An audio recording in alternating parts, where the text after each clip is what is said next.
देखा लागे पंडित जी बाहर से सशंख चक्रम सगरीट कुंडलम सवीत वस्त्रम सरसे सारोचस्तल कौस्तुभम श्रियम नमामि विष्णु शिरसा चतुर्भुजम् करारविन्देन पदारविन्दं मुखारविन्दे विनमेशयन्तम् वटस्य पत्रस्य पुटे शयानं बालामुकुन्दं मनसा स्मरामि श्रीकृष्ण गोविन्द हरे मुरारे नाथ नारायण वासुदेव यो वापि वस्वा वटमे तुमेयो गोविन्द दामोदर माधवेति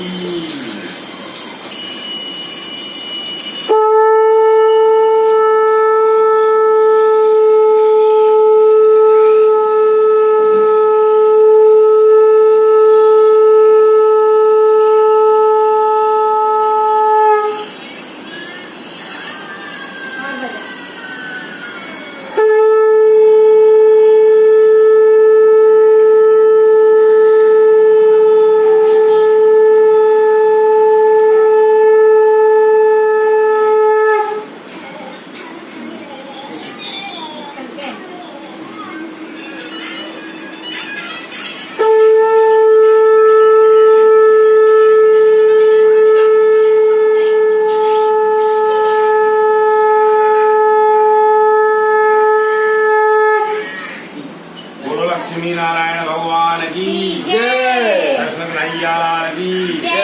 सत्यनारायण भगवान की जय। इसमें घी है क्या? हाँ घी है। उसमें इसमें तेल है, तेल का है नहीं नहीं घी नहीं, तेल रखा है ना, डाल दो अभी तो है ना उसमें। नानो यशिका यशिका नानो नानो यहाँ से तेल की बोतल उठा दो, तेल की बोतल रखी है यहाँ किचन में, तेल की बोतल किचन में रखी ना, यही यही उठा दो। हाँ ले आओ बेटा। अरे तेल नहीं रखा किचन में, ऑयल।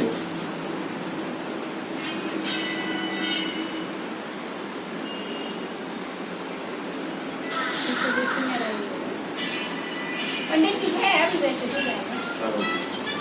ये शहद वगैरह भी थी। ये है ये वाला चलो चलो जान ले वो तो अपनी बराबर ले आई।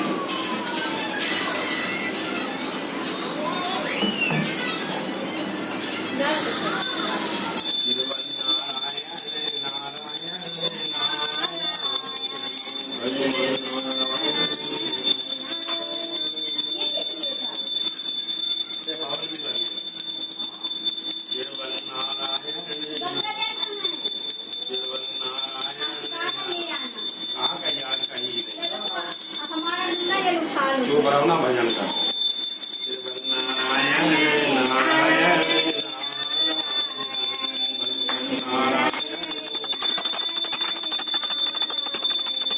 स्वामी नारायण नारायण नारायण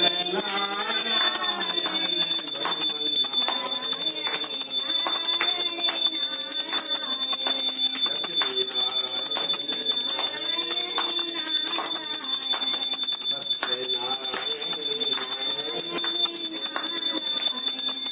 भगवान नारायण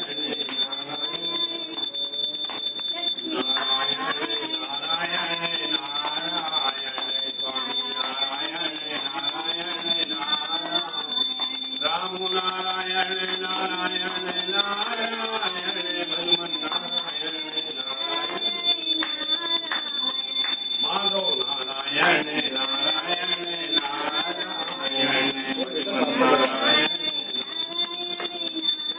गुरु लक्ष्मी नारायण भगवान की कृष्ण कन्हैया लाल की गुरु सत्यनारायण भगवान की। चावल और फूल ले सत्यनारायण भगवान का मन में स्मरण करते रहना, बार बार बोलते रहना, ठीक है। अदगधाभ्या सुभाजीविदाने विचारण्य रखिया सोमगाद्या प्रमुद्युम्या सर्वसूकम पौर्णगम करूजा उजावदेन दप्ता के मुआवराति वंचित परम सर्वसूकम इच्छामि गधे सुहाम ने सूदवादना देनो संप्रष्टो भगवान कमलावती सूर गए यदावाद अचिलुद्वाम समाहिताना अर्धायोगी प्राणुक्रान बैठान विधान रूकान मुक्तलोकमुक्ता तदो दृष्टवा जनान सर्वनानाग्रहे समानता नानायोनि संपूर्णं कृष्णानिष्करुणि एकदा नारदायोगी प्राणुक्रान बैठान बैठान विधान रूकान मुक्तलोकमुक्ता। पहले अध्याय में क्या होता है? व्यास जी बोले एक समय नैमिषारण्य तीर्थ में सोमकादि 88,000 ऋषि पुराण देता श्री सूत जी से पूछने लगे कि जिस व्रत अथवा तब से अपना अभिष्ट फल प्राप्त हो उसको हे महर्षि आप हमसे कहिए। श्री सूत जी बोले एक समय नारद जी ने इसी प्रकार भगवान से पूछा था। विष्णु भगवान ने देव श्री नारद जी को इस प्रकार कहा था, उसे को मन लगाकर सुनो। एक समय नारद जी ने दूसरों की भलाई करने की इच्छा से अनेकानेक रूपों में घूमते हुए मृत्यु रूप में आगमन किया। यहाँ अगर अनेक योनियों में उत्पन्न हुई समस्त मनुष्यों को तरह तरह के कलेशों से युक्त और अपने कारों से देखकर इन प्राणियों का दुख ठीक ठीक इस प्रकार से नाश हो सकेगा ऐसा मन में सोचते और विष्णु लोक को गए। वहाँ देखा तो श्वेत वर्ण और 4 भुजाओं वाले देवों के ईश नारायण को जिनके हाथों में शंख चक्र गदा और पद्म थे तथा परमाला पहने हुई थे देखकर स्तुति करने। नारद ऋषि बोले हे भगवान विष्णु आप ग्रंथ शक्ति से संपन्न है, मन तथा वाणी भी आपको नहीं पा सकती। आपका आदिमध्य और अंत नहीं, निर्गुण स्वरूप होते हुए अनंत गुणों से युक्त हो तो संपूर्ण सृष्टि के कारण आदिभूत और भक्तों के दुखों को नष्ट करने वाले हो, आपके लिए मेरा नमस्कार। नारद जी की विनती सुनकर विष्णु भगवान ने दर्शन दिए और बोले कि हे मुनि वह सब अपना मनोरथ मुझसे कहो, उन सबका मैं उत्तर दूंगा। नारद ऋषि बोले हे भगवान विष्णु मृत्युलोक के निवासी प्राणी अनेक अनेक योनियों में उत्पन्न हुए अनेक पाप कर्मों से महादुखी हो रहे हैं। तो हे स्वामी यदि आपकी मेरे ऊपर का है तो बताओ कि उनका दुख किस प्रकार से दूर हो सकेगा। श्री विष्णु भगवान ने कहा हे पुत्र नारद तुमने संसार के ऊपर कृपा करने की बहुत ही उत्तम बात पूछी है। जिस उपाय के करने से प्राणी मोक्ष मुक्त हो जाते उसे मैं तुमसे कहता हूँ ध्यान से बहुत पुण्य प्रदान करने वाला स्वर्गीय मृत्यु में परम दुर्लभ प्रद है। तुम्हारी स्नेह से मैं ईश्वर को कहता हूँ। श्री सत्यनारायण भगवान के रूप को भली बात पूर्वक करने के प्राणी से बीच को भोगता है और परलोक को मोक्ष प्राप्त होता है। सत्यनारायण भगवान के ऐसे वचन सुनकर नारद ऋषि बोले हे भगवान विष्णु उस व्रत का क्या फल है और क्या विधान है एवं इस व्रत को किसने किया है तथा यह कौन से करना चाहिए विस्तार पूर्वक करो। श्री विष्णु भगवान ने कहा हे पुत्र नारद यह दुख और शोकादि को शांत करने वाला, धन और धान को बढ़ाने वाला तथा सौभाग्य और संतान को देने वाला और सर्वत्र विजय को देने वाला है।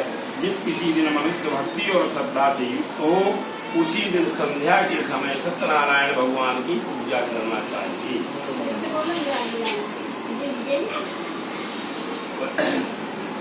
सर्वत्र विजय को देने वाला मतलब यह दुख और शोकादि को शांत करने वाला, धन और धान को बढ़ाने वाला तथा सौभाग्य और संतान को देने वाला और सर्वत्र विजय को देने वाला है। जिस किसी दिन मनुष्य भक्ति और श्रद्धा से युक्त हो उसी दिन संध्या के समय सत्यनारायण भगवान की पूजा करना चाहिए। वॉल्यूम कम करो, नानू आवाज कम करो, नानू पत्ती मिठाई सवाया प्रसाद नानू आवाज कम करो, केले की आवाज कम करो प्लीज। घी पूजा हो रही और गेहूं का चूर्ण गेहूं के चूर्ण के अभाव से 60 टन चावल का चूर्ण पूरा हुआ तो ही देना चाहिए। परंतु संपूर्ण प्रसाद भक्ति भाव से इकट्ठा करके सत्यनारायण भगवान का भोग लगाए और अपने बंधु बंधुओं से कथा श्रवण करके ब्राह्मणों को दक्षिणा देते। तत्पश्चात बंधु बंधुओं से ब्राह्मणों को भोजन कराए। फिर भक्ति से स्वयं प्रसाद ग्रहण करके नित्य गीता जागरण आचरण करे। तत्पश्चात सत्यनारायण भगवान का ध्यान करते करते अपने स्थान को चला जाए। जय जय श्री स्कंद पुराणे रीवा खंडी सत्यनारायण व्रत कथा गुरु लक्ष्मी नारायण भगवान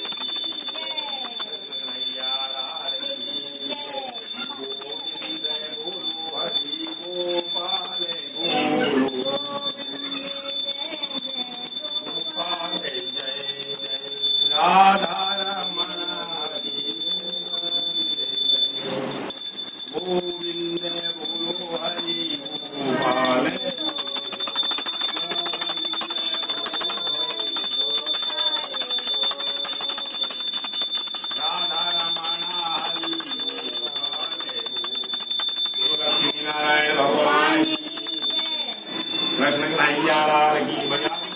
बजा दो दिया 3 बार। बजा एक अरे बार। वो साथ फूल जाती सो जाता दो बजा बजा बजा एक बार। तू बजाओ।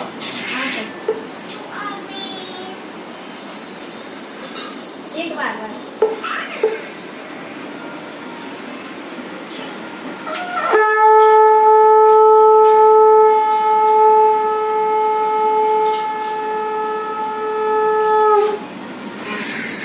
ये फूल चढ़ा के नीचे लेना। हाँ ले लो। दूसरे अध्याय में क्या होता है? श्री सूक्त हे श्री जोनियों में आ मेरी कथा कहता हूँ, ध्यान से सुनिए। सूर्यवादनाय सौ प्रवच्छामि कृतमेन पुराणि यद्काशितकाशी पुरीरन्ते श्रीकृष्णो दिव्यधनं शुद्धव्याघ्रो नित्या नित्यं रावण दूसरे नित्यं रावण दृष्टा भगवान रावण किया। दूसरे अध्याय में क्या होता है? श्वेता श्री सूक्त की बोले, हे ऋषियों, जिसने पहले समय में इस व्रत को किया है मैं बताऊंगा, ध्यान से सुनिए।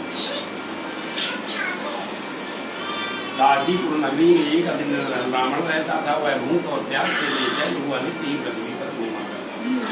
ब्राह्मण से प्रेम करने वाले सत्यनारायण भगवान वही ब्राह्मण का उद्धार कर उस ब्राह्मण के पास आदर के साथ गए और पूछा कि हे विप्रनित्य ही संस्कृत में ब्राह्मण को क्या बोलते हैं?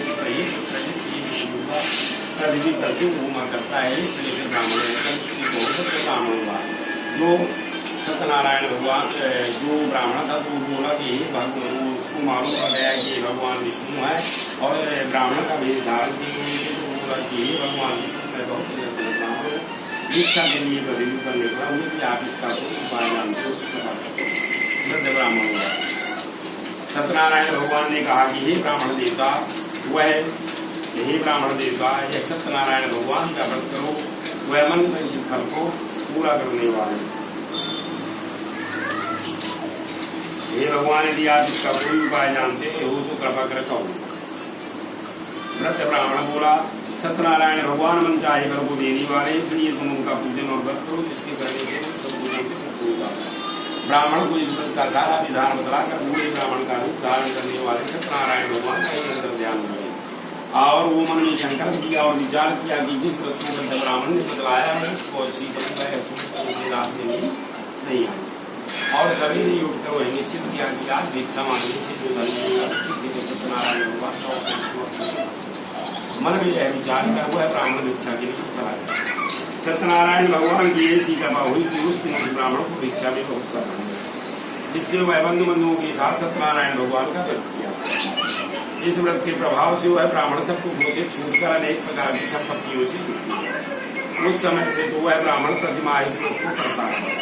इस तरह सत्यनारायण भगवान के व्रत को करके वह ब्राह्मण सब पापों से छूटकर मोक्ष को प्राप्त करेगा। आगे भी पृथ्वी पर जो सत्यनारायण भगवान का व्रत करेगा वह मनुष्य सब पापों से छूट जाएगा। सत्यनारायण भगवान और वह सब पापों से छूट जाएगा और मोक्ष को प्राप्त होगा। सत्यनारायण भगवान के इस व्रत को करके वह ब्राह्मण सब पापों से छूटकर मोक्ष को प्राप्त होगा।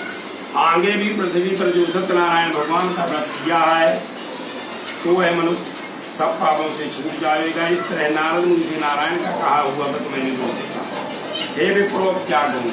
ऋषि बोले, हे मुनि, संसार में इस ब्राह्मण से सुनकर किसने इस व्रत को किया है? हमारे हृदय में छूने की इच्छा है। श्री सूत जी बोले, हे श्री सुनियो, मैं आगे की कथा कहता हूँ।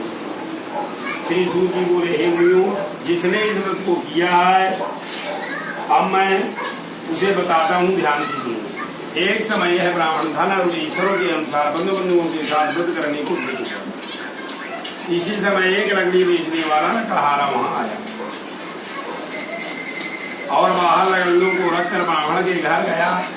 प्यास से दुखी लकड़हारा, वो ब्राह्मण और लकड़हारे का दोनों को आपस में तालमेल था। कैसे तालमेल था? जैसे हमारा आपका, आप मंदिर जाते हो, रोज पहचान होती तो ब्राह्मण और लकड़हारे का दोनों का आपस में तालमेल था, क्योंकि ब्राह्मण भिक्षा मांगकर अपने घर का गुजारा करते थे और लकड़हारा लकड़ियां बेचकर।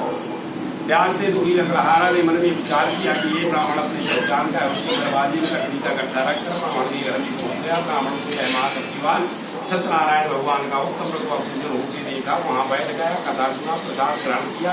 बाद में हाथ जोड़कर बोला, मुझे पता लगा कि भाई ये तो बाद में हाथ जोड़कर बोला कि हे ब्राह्मण देवता है, आप क्या कर रहे हैं, इसके करने से क्या लाभ मिलता है? देवता है वृद्ध ब्राह्मणों का।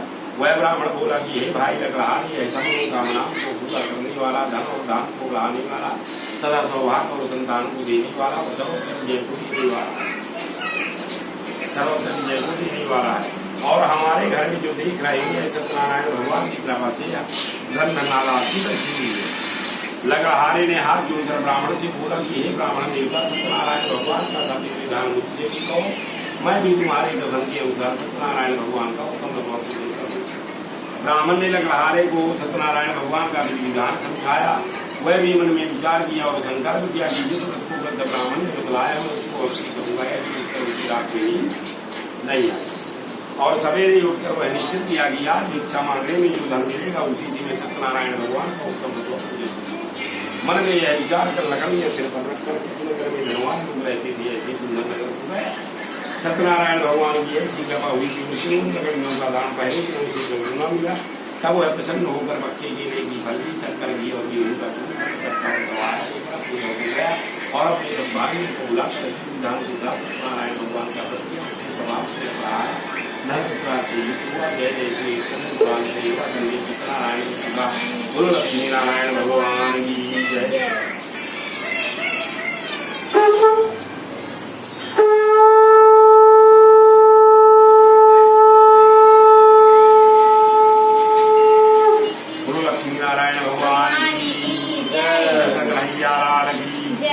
सत्यनारायण भगवान की जय। गणेश भगवान की जय। चावल फूल ले सत्यनारायण भगवान का मन में स्मरण करते रहना, बार बार बोलते रहना। तीसरे अध्याय में क्या होता है? श्री सूतवाद पुरंगावे प्रोच्छामि चुरचुम्नि साधमा पुराचूरकाम गुणा पुनर्साचीन महेंद्रिय जितेंद्रिय सत्वादी को देवालय दिव्य धर्म मिलियों। तीसरे अध्याय में क्या होता है? श्री सूत जी बोले, हे श्री रमणियों, अब हम आगे की कथा कहते हैं, ध्यान से। पहले समय में उनका नाम का एक विवाह राजा था। वह सब दुखता और जितेंद्रिय था, प्रतिदेव स्थानों में जाता तथा ब्राह्मणों को धन देकर संतुष्ट करता। उसकी स्त्री कमल के समान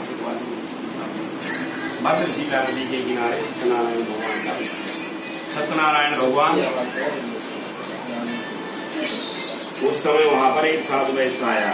नानू, यशिका, यशिका, सिलो करो मोबाइल, पूजा हो रही है, सिलो करो, अंदर चली जाओ जाओ।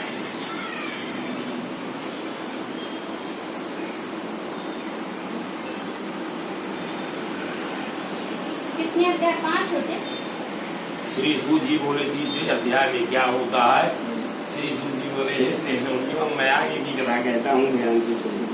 पहले समय में उनका मुहराम का एक बुद्धिमान राजा था। वह सत्योक्ता और जितेंद्रिय था, प्रतिदेव स्थानों में जाता तथा ब्राह्मणों को धन देकर संतुष्ट करता। उसकी स्त्री कमल के समान वाली और सती साध्वी थी। भद्रशिला नदी के किनारे सत्यनारायण भगवान का व्रत किया। सत्यनारायण भगवान के व्रत में क्या होता है? घर में करो तो अलग फल, मंदिर में करो तो दुगना फल, गौशाला में करो तो 4 गुना फल, दरिया के किनारे करो तो 1000 गुना फल, गंगा के किनारे करो तो लाखों गुना फल नहीं मिलता है। जैसे तुम अपने जबलपुर में भेड़ा घाट में करो, भले 5 मिनट में पूजा होता है तो करोड़ों गुना फल मिलता है। हाँ, जैसे कुंभ मेला, जैसे कुंभ माला में आप कुंभ मेला में करो, क्या बोलते हैं, इलाहाबाद, उज्जैन और नासिक, हरिद्वार में तो मतलब करोड़ों गुना फल अधिक मिलता है। अच्छा। पहले राजाओं की राज चलती थी, उनकी हुकूमत चलती थी। राजपाट, धन दौलत, हाथी घोड़ा, सोना चांदी, हीरा मोती सब। उनके पास क्या नहीं था? संतान नहीं। तो संतान की प्राप्ति के लिए महासत्यवान सत्यनारायण भगवान का उत्तम पूजन कर रहे थे। कहाँ कर रहे थे? भद्रशिला नदी के किनारे, गंगा के किनारे। उस समय वहाँ पर साधु आया। बढ़िया बुद्धि का तेज होता। वो मन में पहले जब देश विदेश जाते थे तो प्लेन चलती थी, कंप्यूटराइज जमाना नहीं था, प्लेन नहीं चलती थी, नाव चलती थी। और देश विदेश माल भेजा जाता तो काहे नाव द्वारा भेजा जाता। तो साधु वह सोने चांदी का व्यापार करते थे और बढ़िया कंजूस भी बहुत था साधु वैश्य। और वो मैंने विचार किया कि हम तो धन के लोग में व्यापार करते हैं, लेकिन राजा की तो भगवान की ऊपर हुकूमत चलती है, राजपाट धन दौलत हाथी घोड़ा सोना चांदी हीरा मोती सब कुछ है, फिर भी है क्या कर रहा है? ऐसा मन में विचार किया और धन की परवाह न करते हुए गंगा के किनारे ठहरा कर राजा के पास पहुंच गया। राजा को यह महाशक्तिमान सत्यनारायण भगवान का उत्तम होते देखा, वहां बैठ गया, कथा सुना, कथा संपूर्ण हुई। राजा ने उसको प्रसाद दिया, वह साधु वैश्य प्रसाद ग्रहण नहीं किया, साधु वैश्य ग्रहण नहीं किया और हाथ जोड़कर बोला कि हे राजन, यह सत्यनारायण भगवान का मतलब उत्तम व्रत मुझे भी बताओ, क्योंकि हमारे भी कोई संतान नहीं है। मुझे विश्वास है कि यह महाशक्तिमान सत्यनारायण भगवान के उत्तम हमारे भी संतान की प्राप्ति होगी, और जब हमारी संतान की प्राप्ति होगी तब हम यह महाशक्तिमान सत्यनारायण भगवान का उत्तम पूजन करेंगे। साधु वैसे ऐसे वचन अपनी साधु वैसे ऐसे वचन अपनी स्त्री लीला सिखाई। एक दिन उसकी स्त्री पद के साथ आनंदित हो सारे घर में प्रवृत्ति हुई तथा 10वें महीने में उसने एक कन्या का जन्म दिया। दिनों दिन वह कन्या इस तरह बढ़ने लगी जैसे शुक्ल पक्ष का चंद्रमा बढ़ता है। तो ब्राह्मणों को बुलाया, नाम संस्कार किया, बरही छठी किया, और बरही छठी करने के बाद उसकी माता लीलावती ने वहां ले आई और बोली कि हमारी लड़की कलाकला बढ़ती है। कलाकला बढ़ने के कारण ब्राह्मणों ने उसका नाम संस्कार किया और उसको बरही छठी किया, उसका नाम कलावती रख दिया। कुछ दिनों के बाद क्या हुआ, उसकी स्त्री ने अपने स्वामी से हाथ जोड़कर बोली कि हे स्वामी, आप पहले संकल्प किए थे जब हमारी संतान की प्राप्ति होगी तब हम यहाँ महाशक्तिमान सत्यनारायण भगवान का उत्तम भगवान पूजन करेंगे, अब आप सत्यनारायण भगवान का पूजन क्यों नहीं करते? साधु वैश्य बोला कि वो क्या आपस में बोलती थी कि चलो सखी वहां जाएगी जहाँ बसे ब्रजरा, माखन नीचल हर मिले एक बंद दो काल। वो भी आपस में बोलती थी कि चलो सखी वहां चलिए जहाँ ब्रजराज बसे हुए हैं, माखन भी बेचेंगे, हरि का दर्शन भी करेंगे, पंथ मतलब रास्ता एक ही रास्ते से दोनों काम हो जाएंगे। तो एक काम करते हैं कि इसका विवाह भी करेंगे, सत्यनारायण भगवान का करेंगे, एक ही करते से दोनों काम हो जाएंगे। ऐसा अपनी स्त्री को शासन देकर व्यापार करते करते कुछ दिनों के बाद घर लौट के आया तो अपनी लड़की को सखियों के साथ घूमते हुए देखा तो मन में विचार किया कि लड़की भी काय की होती। द्वापर त्रिपदा में या अभी तक हमारे जमाने में भी चलता था कि लड़का लड़की को नहीं देखते, नाऊ और पंडित घर घर जाकर रिश्ता कराते है ना, और नाऊ और पंडित जैसे घर घर घूमते रहते हैं, कहा तो नाऊ और पंडित घर घर जाके रिश्ता कराते। तो एक बार क्या हो गया, ये मतलब वो वहां से चले गए। तो इन्होंने क्या किया कि ये व्यापार करने के लिए वहां चले गए और